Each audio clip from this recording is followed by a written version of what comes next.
Assalamualaikum. Welcome to Shadur kitchen. நீங்கள் நம்ம சேனலை ஃபர்ஸ்ட் டைம் பார்க்குறீங்கன்னா போய்ட்டு சப்ஸ்கிரைப் பண்ணிக்கோங்க, பெல் பட்டனை கிளிக் பண்ணிக்கோங்க. இன்றைக்கி நம்ம சேனலில் பார்க்க போகிற ரெசிபி ஸ்வீட் ரெசிபி கடல் பாசி, அதாவது மில்க் புட்டிங் பார்க்க போகிறோம். அதுக்கு தேவையான இன்க்ரீடியன்ட்ஸ் பார்த்துடலாம்.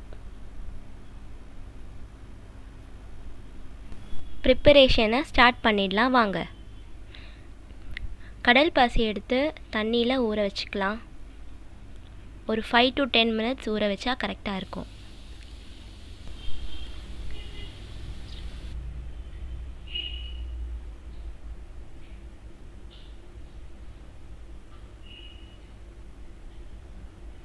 அப்புறம் பால் எடுத்துக்கலாம். 1/2 லிட்டர் பால் எடுத்துக்கோங்க. அதை நல்லா சுண்ட காய்ச்சிக்கணும். அந்த பால் ஒன்றுக்கு பாதி வர வரைக்கும் நல்லா சுண்டணும்.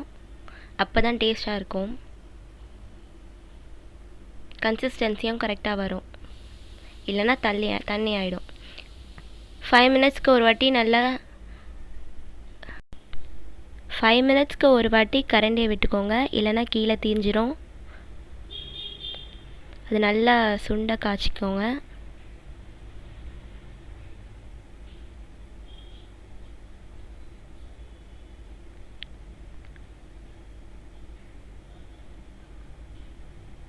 கரண்டியை விட்டுக்கிறேன் நான்.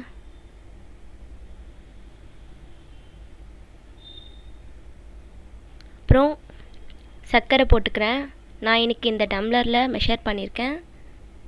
150 கிராம் சர்க்கரை எடுத்திருக்கேன். நீங்கள் உங்களுக்கு இனிப்பு அதிகமாக பிடிக்குன்னா நீங்கள் எக்ஸ்ட்ரா கூட சேர்த்துக்கலாம். எனக்கு இன்றைக்கி இந்த டம்ளரில் நான் எடுத்திருக்கேன், 1/4 டம்ளர் எடுத்திருக்கேன். சர்க்கரை நல்லா கரையணும்.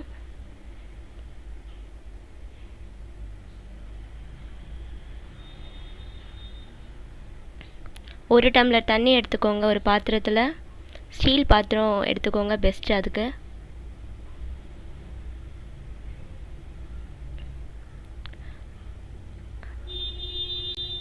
அந்த தண்ணி நல்லா முதல்ல கொதிக்கணும். தண்ணி கொதித்த உடனே அந்த கடல் பாசி, ஊற வச்ச கடல் பாசி போட்டுக்கலாம். அந்த தண்ணியை கொட்டிடுங்க. கடல் பாசி ஊற வைக்கிறதுக்கு முன்னாடி ஒரு 2 தண்ணி அலசிக்கோங்க. அலசிட்டு ஊற வைங்க. ஊற வச்ச கடல் பாசியை நம்ம இப்போது கொதிக்கிற தண்ணியில் சேர்த்துக்கலாம். சேர்த்து கைவிடாமல் ஆட்டுங்க. ஏன்னா அது நல்லா கிண்டுனாதான் அதில் இருக்கிற பிசிறு மாதிரி இருக்கும்.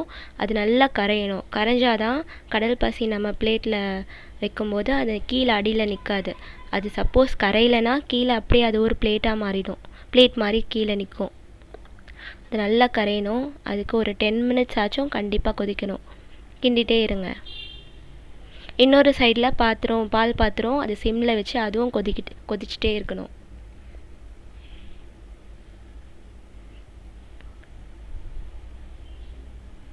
ஒரு 5 to 10 மினிட்ஸ் நல்லா கொதிக்க வைங்க. இது நல்லா கரையணும். கடல் பாசி இது தண்ணி மாதிரி ஆகிடும் நல்லா.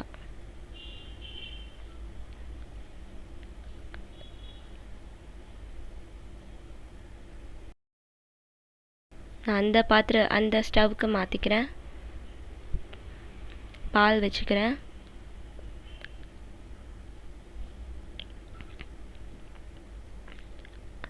கடல் பாசி அந்த ஸ்டவ்வில் கொதிச்சிட்ருக்கு.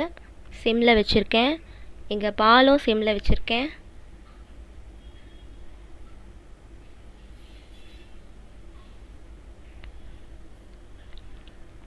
இப்போ பாலில் நான் எடுத்து வச்சுருக்கிற கோவா சேர்த்துக்கலாம்.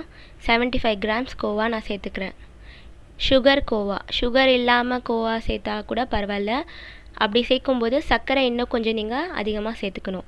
நான் இன்றைக்கி சுகர் கோவா தான் சேர்த்துருக்கேன். கரெக்டாக இருந்துச்சு. கோவா சேர்த்ததும் அது கொஞ்சம் நல்லா கிளறி விட்டுக்கோங்க. இந்த ரெசிபி செய்கிறதுக்கு ஒரு 1/2 ஹவர்னாச்சும் ஆகும். நீங்கள் இன்பிட்வீன் எங்கேயுமே போகாமல் பக்கத்தில் இருந்து செஞ்சால் தான் கரெக்டாக வரும்.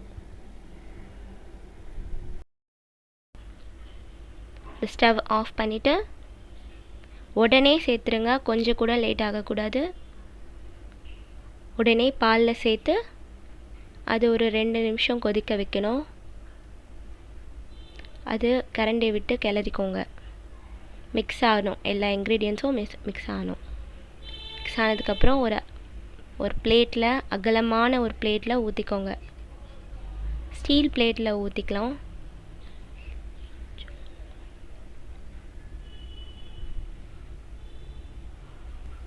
இதோட செட்டிங் டைம் 2 hours. 2 hours அப்படியே வச்சுருங்க.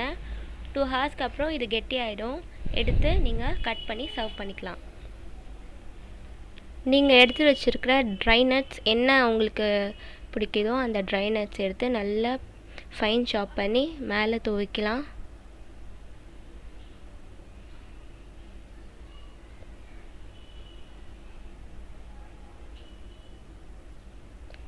இந்த கடல் பாசியில் நான் இன்றைக்கி ஒயிட் கலர் தான் செஞ்சுருக்கேன். உங்களுக்கு ஃப்ளேவர்ஸ் வேணும்னா ரோஸ் மில்க் எசன்ஸ் இந்த ஸ்டேஜில் நீங்கள் சேர்த்துக்கலாம்.